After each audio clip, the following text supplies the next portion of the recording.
After two tough losses, Saturday's win, how big was that for you and the team? It was huge.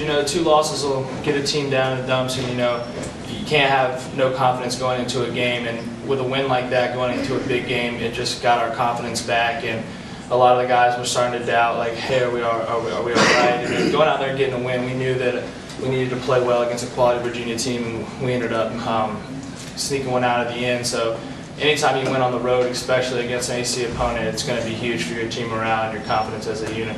The game Saturday, what are some of the positive things you could take into Thursday's game against Clemson? I thought we played pretty good defense against a really veteran offensive line, some good running backs, a good quarterback, and I thought we played the run pretty well, which we haven't done early in the season as well as we had wanted to. So I thought we got a little better in that area, and hopefully we can pick up where we left off last week in that area. Just looking at Clemson, very few teams in the nation have as much firepower on offense. Just talk about what they're bringing to the table. Tons of speed, tons of talent, veteran players everywhere. Taj Boyd, Andre Ellington, probably the best players in the conference. So much speed, they can score on any single play. So if you're out of position, they're going to make you pay for it.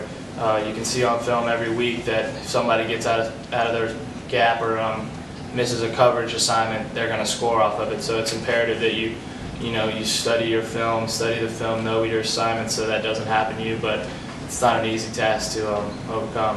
As a defensive player, do you guys get a little more excited knowing that you're going to be sort of focused on the spotlight a little bit more?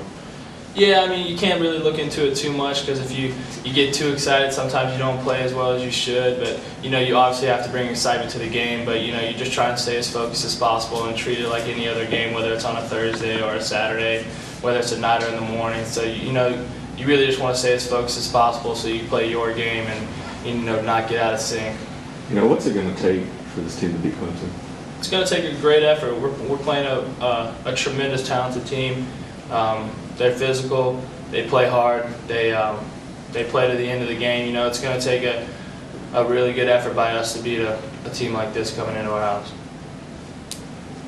Well, you guys kind of owe them. After last year's game, it was very close at the end. You guys thinking about, guys haven't beat Clemson in a while. Does that go into your thinking of prepping for this game? Not really. Last year was last year. We don't really even have that much time to think about that. We got 4 days to prepare for an offense that does a lot of different things with a lot of different good players. So, obviously, we want to win, but I'm not sure that us not beating them a while is something that we're thinking about as much as, trying to figure out what we need to do on Thursday night to be competitive and slow these guys down. A lot has been made in the NFL that 4 days, for them it's really 3 days because they play on Sundays. Is that enough time to prepare, get your body prepared to play football and to be mentally prepared to play another opponent? You could argue that 6 days isn't even enough when you play on Saturday in this league, but it is what it is. You get 4 days. You treat it how you need to. You need to get your body rested. Sometimes they're not as tough on you in those 4 days as they typically would be on a Saturday game. So they do their best to try and get you healthy as well as prepared. But it's a short week. Mainly I think is the mental aspect of the game. You're going to be ready to play on Thursday night regardless. But mentally, sometimes guys don't have as much time to prepare as they otherwise would. So I think mentally aspect is a little bit bigger for me personally than it is the soreness in my body and whatnot. Riley, can you talk about the atmosphere on Thursday night and how that will provide extra motivation, to be in front of a national televised audience going up against one of the top contenders in the ACC? Yeah, hopefully it'll be a great atmosphere, electric atmosphere, but again, you can't really worry about that too much.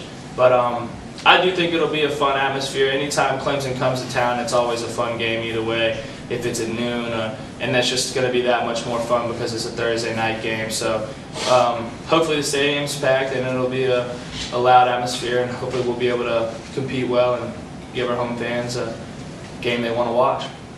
The defense has obviously had to step their game up, especially with the loss of Mike Camp on the offensive side of the ball. What type of but confidence did you guys get from your performance in Virginia going into this game against one of the top offenses in the country? Yeah, we played better the last 2 weeks than we have in earlier in the season, and that was something that we really needed to do. Coach Grove wanted this defense to start a little faster than it did, and we didn't do that earlier in the season. So it was good to come out against Maryland and play pretty well, come out against Virginia and play pretty well, end up getting a victory. So yeah, the confidence it does go up, but it's week to week. You can go out and play good last week and then go out next week and play terrible. So you kind of you get a little confidence, but you put it behind you and you look to your next opponent and start practicing and working hard for them. Because if you get caught up in last week, that's when you don't play very well and end up losing. So it's week to week for us. We do need to build off that because our offense has been struggling a little bit, but we have all the faith in the world in them, just as they did early in the season in us. So it'll be big to just go out and do what our coaches tell us and hopefully be competitive. What are the keys to getting off to what will be the keys to getting off to a fast start defensively against Clemson? What will you guys have to do to get off to that similar fast start? Right. Well, they do a lot of things that are tricky. They'll with the talent they have, wide receiver and running back. They'll put a lot of guys in motion. They'll even give it to Sam Watkins and let him throw a little bit. So I think it's know your keys. I think it's going to be big for us. Not missing assignments early. That'll be big for us to slowing them down because they big play people all the time. And if you can minimize that, maybe you'll have a chance at slowing them down. But I think that's one of the big things for us is try and minimize big plays, which is where we've been susceptible as a defense earlier in the year. What would a win like this do for you guys, especially off to the start that you've gotten off to, getting a win over Clemson, moving forward, it would get you one game away from bowl eligibility? Maybe just talk about what a win like this would mean.